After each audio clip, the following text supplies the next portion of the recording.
अक्सर ऐसा देखा जाता है कि कंपनी में हमारे जो वर्कर्स होते हैं या जो एम्प्लॉयज़ होते हैं वो काम अच्छा करने के बाद भी बहुत स्ट्रेसफुल रहते हैं या फिर एंजाइटी इश्यूज हो जाती है।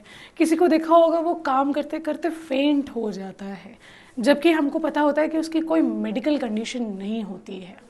ये सारे इश्यूज कैसे क्रिएट होते हैं, ये सारे इश्यूज कैसे आइडेंटिफाई किए जाते हैं, we are going to talk about in this particular video about the bullying culture in the organization, how to identify the bullying culture in the organization।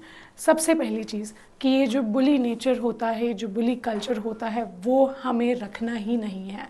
That is extremely prohibited in any of the organization. उसके पीछे legal cases हो सकते हैं। Second, अगर वो चीज़ें unheard रह जाती हैं उसके पीछे भी हमारे लीगल केसेस हो सकते हैं। अगर आपका एम्प्लॉय चाहे तो एम्प्लॉयर पर कर सकता है अलोंग विद द पर्सन जिसने उनको बुली किया है, एंड वाइस वर्सा। सो ये सारी चीज़ें हम आइडेंटिफाई कैसे करते हैं और ये सारी चीज़ें हम रोक कैसे सकते हैं, उस टॉपिक पे हम आज इस वीडियो में बात करने वाले हैं। कुछ केसेस ऐसे होते हैं जब हम चाह कर भी रोक नहीं पाते हैं, लेकिन उस चीज़ को हम उसी मोमेंट पे रोक सकते हैं अगर हमें फर्स्ट इंस्टेंट पे ही पता चल जाए कि ये चीज़ बुली हो रही है या ये पर्सन बुली हो रहा है। There are an numbers of examples, जैसे कि अगर कोई इंसान टारगेट पूरा कर रहा है, अगर कोई इंसान ज़्यादा अच्छे से काम कर रहा है, उसको भी लोग बुली करते हैं ये बोल के कि ये तो बहुत ज़्यादा वर्कोहॉलिक है, राइट। उससे क्या होता है, वो पर्सन थोड़ा सा डिस्ट्रैक्ट होने लगता है। वो पर्सन बहुत ज़्यादा अगर नेगेटिव माइंडसेट का है तो वो पर्सन को ऐसा लगेगा कि यार मेरे काम को लेकर भी लोग मुझे क्वेश्चन कर रहे हैं। तो this is also another form of bully, कि अगर कोई काम करता है हम उसे प्रेज करने की जगह पर उसे बुली करते हैं कि क्यों आप इतना काम कर रहे हो, या फिर आप ये काम करके एक दिन में आपका प्रमोशन नहीं हो जाएगा, फिर भी टाइम लगेगा जब भी प्रमोशन का साइकिल होता है। ऐसे एग्जाम्पल्स हमने बहुत देखे होंगे। तो लेट्स टॉक अबाउट कि हम ये कैसे आइडेंटिफाई कर सकते हैं पहले इन द ऑर्गेनाइजेशन, और उसको रोकने के लिए बीइंग एन एचआर या बीइंग ए मैनेजमेंट पर्सन हम उसको क्या स्टेप्स ले सकते हैं। तो yes, what is bully? Basically targeted practical jokes. What happened over here कि जो हमारे पर्सन्स होते हैं, जैसे मैंने एग्जांपल दिया आपको वर्कोहॉलिक का, तो वर्कोहॉलिक के लिए हम बोलते हैं क्या दिन भर आप काम करते रहते हो, कुछ तो अपनी लाइफ को जियो, आपके पास तो वर्क लाइफ बैलेंस ही नहीं है, ऑर्गेनाइजेशन में भी काम करते हो, घर से भी आप मुझे मैसेजेस करते रहते हो कि इस काम को कैसे करना है, ये काम कल हो जाना चाहिए। इतना भी हम किसी को जोक्स नहीं मारना चाहिए, otherwise this is also one of the form कि ये बुली में कंसिडर होगा और वो पर्सन आपके लिए केस फाइल कर सकता है या फिर कंप्लेन कर सकता है अगेंस्ट यू और your this kind of behaviour. और इससे हरासमेंट भी हो सकती है अगर आप किसी अच्छे खासे इंसान पे जोक्स मार रहे हो कि दिन भर काम करते हो, या फिर आप अगेन ऐसे इंसान पे जोक मार रहे हो कि वो काम नहीं कर रहा है। There must be a reason, शायद उसको समझ नहीं आ रहा हो, शायद उसे थोड़ा लेट समझ आता हो। हर एक इंसान को चीज़ें समझने के लिए अलग अलग पैटर्न से समझ में आती है। ज़रूरी नहीं है कि अगर मेरी स्पीड फास्ट है समझने की, I am a quick learner, that doesn't mean कि सामने वाला भी क्विक लर्नर हो। उसको शायद 2 से 3 बार या 4 बार में समझाने के बाद समझ आता है। तो never do that. Second, being purposely mislead about work duties like incorrect deadlines or unclear direction। कभी कभी पर्पजली हम सामने वालों को एक्स्ट्रा डेडलाइंस दे देते हैं, या फिर हम ऐसा करते हैं कि हम उसको मिनिमम डेडलाइन बताते हैं और डेडलाइन होती है 1 हफ्ते 2 हफ्ते की बात की, और वो जो काम का जो प्रेशर होता है उसके चक्कर में वो पर्सन शायद वो टाइम मैनेज नहीं कर पाता है, and then work life balance नहीं कर पाता है और वो ज़्यादा से ज़्यादा स्ट्रेस रहने लगता है। This is also one kind of harassment और अ बुली इन दी वर्क प्लेस। देखो, बहुत सारी चीज़ें हैं जो कि एक एग्जांपल बन सकती हैं, जैसे कि मैंने एक वीडियो में बताया था अबाउट सेक्सुअल हरासमेंट, जो कि वुमेन के लिए ज़्यादा एप्लीकेबल होता है क्योंकि वो वुमेन के लिए ही बना था, लेकिन आज की डेट में वो एप्लीकेबल है फॉर एनी जेंडर, मेल हो फीमेल हो सबके लिए है। सो वो चीज़ अगर एप्लीकेबल है दोनों जेंडर के लिए तो ये भी एप्लीकेबल है दोनों जेंडर के लिए। स्पेशली जेंडर बायस तो होकर आपको कोई भी काम नहीं करना है, एंड नॉट इवन आपको बुली करना है। You are a women, you can not work after 8, you can not work after after 9 o'clock। बहुत सारे ऐसे भी ऑर्गेनाइजेशन है जो लेट नाइट वर्क करते हैं, बहुत सारे ऐसे ऑर्गेनाइजेशन है जो नाइट शिफ्ट करते हैं। सो क्या उनके लिए वो चीज़ नहीं होती है कि वो काम कर पाती हैं लड़कियां? या फिर हम ऐसा भी बोलते हैं कि आप मैनेजमेंट में हो, being a female, how you will manage your home and your work. तो this is also one kind of a bully, तो वो भी हमें नहीं करना चाहिए। Continued denial of a request for a time off without an appropriate or valid reason. We also see that बहुत सारे केसेस में ऐसा होता है कि हम डेडलाइंस गलत दे देते हैं, टाइम गलत दे देते हैं और बहुत अजीब से रीजंस देते हैं सामने वाले को कि वो परफेक्ट क्यों नहीं है। This is also one kind of a bully nature कि हमें ये चीज़ें रिस्ट्रिक्ट करनी है, ये चीज़ें नहीं करनी है ऑर्गेनाइजेशन में specially. Threats, humiliation and other verbal abuse, जैसे कि मैंने आपको बताया, ह्यूमिलेट नहीं करना है किसी के सामने and specially group of people के सामने बिल्कुल भी नहीं। अगर आप मैनेजर हो, अगर आप टीम लीडर हो, आपका ग्रुप है, ट्राई कि अगर कोई पर्सन गलत है तो उसको आप 1-on-1 जाके समझाएं, ना कि ग्रुप में। क्योंकि कभी कभी ऐसा होता है कि पर्सन को ऐसा लगता है कि आप सिर्फ उसको ही इंस्ट्रक्ट करते हो, उसको ही रोकते हो, हर चीज़ में उसको ही टारगेट करते हो। This is also one of the bully case जो कि आपको नहीं करना है, ये हरासमेंट में काउंट हो सकता है। एक्सेसिव परफॉर्मेंस मॉनिटर, जैसे कि मैंने कहा कि हर एक स्टॉप, हर एक चीज़ पे आपको उसको नहीं देखना है, हर एक स्टेप पे आपको उसको नहीं बताना है, अच्छा ये फर्स्ट स्टेप करके फिर आओ मेरे पास, मैं चेक करूँगा, फिर ये सेकंड स्टेप कर को मेरे पास आओ मैं चेक करूँगा या फिर अप्रूवल दूंगा। ऐसे भी मॉनिटर नहीं करना है। अगर आप ऐसे मॉनिटर करोगे, जैसे मैंने आपको एक वीडियो में बताया था, माइक्रो मैनेजमेंट जो है एम्प्लॉय को सिर्फ रोबोट बनाता है और कुछ नहीं। वो आपके आइडियाज़, वो खुद के जो इनोवेशंस है, क्रिएटिविटी है, वो भूल जाएंगे और वो भूल गए तो फिर आप जो भी इंस्ट्रक्शंस दोगे सिर्फ वैसे ही काम करेंगे। Then there wouldn't be any productivity और मे बी एनी परफॉर्मेंस जो उनकी तरफ से सामने से इनिशिएट होगा, वो सिर्फ एक रोबोट की तरह ही एक्ट करेंगे। सो never do that. Overly harsh और अनजस्ट क्रिटिसिज्म, बहुत ज़्यादा आपको चिल्ला के, बहुत ज़्यादा आपको ऊंचे टोन में किसी भी एम्प्लॉय से बात नहीं करनी है। And same goes with your peer also और जूनियर्स ऑल्सो, आपको ऐसे नहीं बात करनी है, अदरवाइज ये भी एक बुली में ही जाएगा और कंसिडर होगा। So there are so many types of bully जो कि हम आइडेंटिफाई कर सकते हैं। कैसे कर सकते हैं? पहला टाइप होता है हमारा वर्बल। वर्बल में क्या होगा? This could include mockery, humiliation, jokes, gossip or other spoken assume. So there are so many types of bully जो कि आप आइडेंटिफाई कर सकते हो ऑर्गेनाइजेशन में। तो पहला टाइप होता है verbal.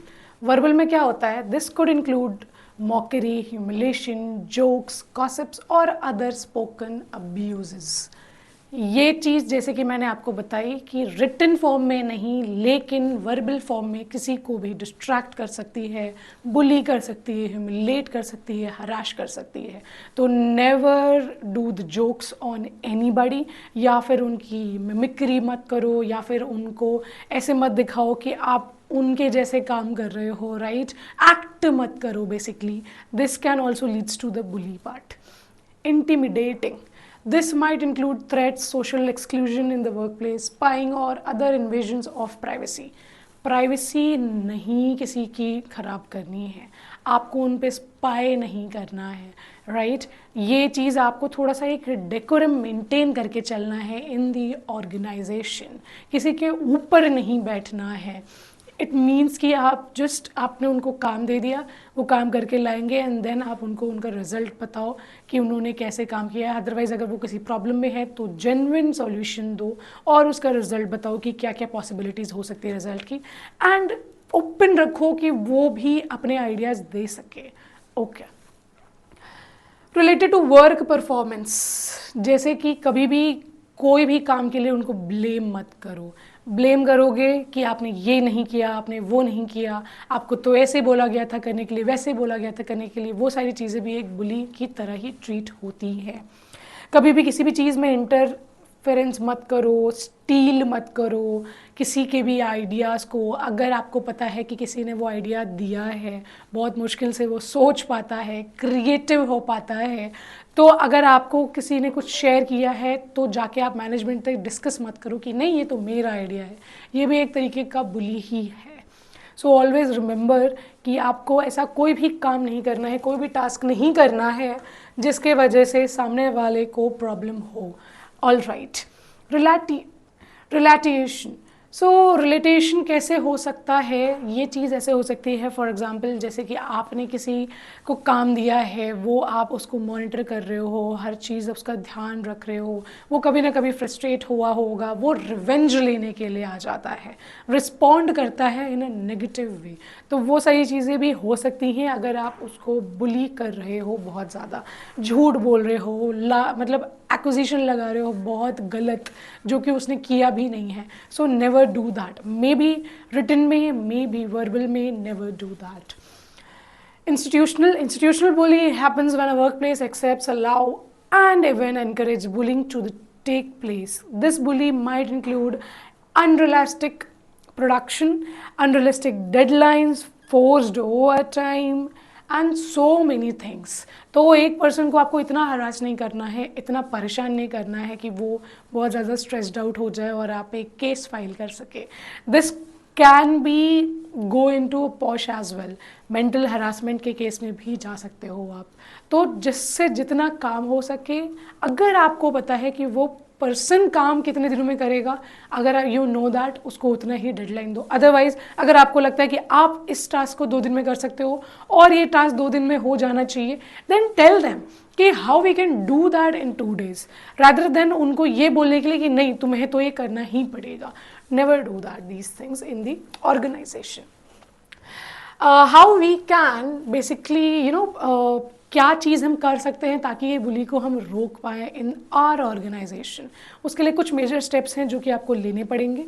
Being an management person, being an HR, this is very important, and also being your friend, being a colleague of anyone. अगर आपको ऐसा लग रहा है कि उसके साथ अनजस्टिस हो रहा है, then you can raise a voice and complain to the management as well. How you can document these things और टेक एक्शंस। तो पहली चीज़ तो हाँ, डॉक्यूमेंटेशन करना ज़रूरी है। जो भी चीज़ें हो रही हैं नोटिस करो, नोट करो हर चीज़ को। अगर कुछ ऐसा आपके पास आता है कि इस पर्सन ने बुली किया था, उसको डॉक्यूमेंटेड फॉर्म में रखो, ताकि आगे चल के ऐसा अगर कुछ होता है तो आपको पता रहेगा, वो प्रैक्टिस में रहेगा कि ये चीज़ों का सॉल्यूशन हम कैसे प्रोवाइड कर सकते हैं। दूसरा, save physical evidence. Physical evidence is very important. या तो CCTV कैमरा, या तो अगर कोई नोटिस है, या फिर अगर कोई ईमेल है, वो सारी चीज़ें। अदरवाइज़ अगर वर्बली बोली गई हैं तो आपके पास सबूत होने चाहिए या लोग होने चाहिए कि हाँ उन्होंने देखा है। ये सारी चीज़ें भी आपको मेंटेन करके रखनी चाहिए। Report the bully, whether you are management person, whether you are HR, whether you are employee. अगर आपने ऐसा वो देखा हुआ है तो प्लीज़ रिपोर्ट ज़रूरी है। जो कंसर्न पर्सन है उसको रिपोर्ट करो, जो राइट पर्सन है उसको रिपोर्ट करो। कन्फ्रंट करो कि नहीं ये चीज़ हुई है मेरे साथ, please speak about it. Otherwise अगर आप नहीं बोलोगे तो कोई आपकी नहीं सुनेगा। एंड एज वेल एज अगर आपका फ्रेंड बोलने में झिझकता है, नहीं बोल पाता है, हेजिटेट करता है, जिसका मतलब है, तो आप उसके बिहाफ पे बोलो। And you have to keep the proofs ready कि आप उसको कैसे बता सकते हो। Review policies. आपकी पॉलिसीज़ में, HR पॉलिसीज़ में ये डालो, पॉश, बुली, ये सारी चीज़ें डालो कि अगर कोई ऐसा करता है तो उसके लिए क्या सज़ाएं, क्या पनिशमेंट्स, क्या रिकमेंडेशंस उसको मिलनी चाहिए। And along with the induction part, जो आपका इंडक्शन लेते हो, ओरिएंटेशन लेते हो on a very first day, उस दिन ये चीज़ ज़रूर बताइए। एंड अलॉन्ग विद दैट अगर आप इंडक्शन रिफ्रेशर्स ले सकते हो 3 months में, 6 months में, तो ये सारी चीज़ें एटलीस्ट आपको बतानी ज़रूरी हैं ताकि ऐसा कुछ ना हो आपके ऑर्गेनाइजेशन में। Seek legal guidance. अगर आपको ऐसा लगता है कि आपको प्रॉपर नहीं पता है कि इसके, अगर आपको कोई ऐसा कुछ कर रहा है आपके साथ, अगर ऐसा हो रहा है, फ्रेंड्स के साथ ऐसा हो रहा है, तो आपको क्या करना चाहिए, देन लीगल हेल्प ले लो। अगर कोई आपका फ्रेंड है जो कि ऑलरेडी लीगल में है, ठीक है, तो आप जाओ वकील के पास जाओ। You can read from Google itself. आप देखो कि कैसे आप खुद को हेल्प कर सकते हो। This is very important. At least अगर आपके साथ नहीं हो रहा है वो चीज़, तो आपको ये चीज़ पता होनी चाहिए कि अगर किसी और के साथ होता है तब आप उसको कैसे ठीक कर सकते हो। Reach out to others. पूछो, सबसे पूछो कि अगर मेरे साथ ऐसा हो रहा है, या फिर एक एग्जांपल्स दो अगर ऐसा होता है। रीड द केस स्टडीज़ जहाँ पे ऐसी चीज़ें हुई हैं, तो आपको पता चलेगा जाके कि वो चीज़ों को कैसे आप रेक्टिफाई कर सकते हो, कैसे आप ठीक कर सकते हो। And for more videos like that keep following थीस्टर। Thank you so much.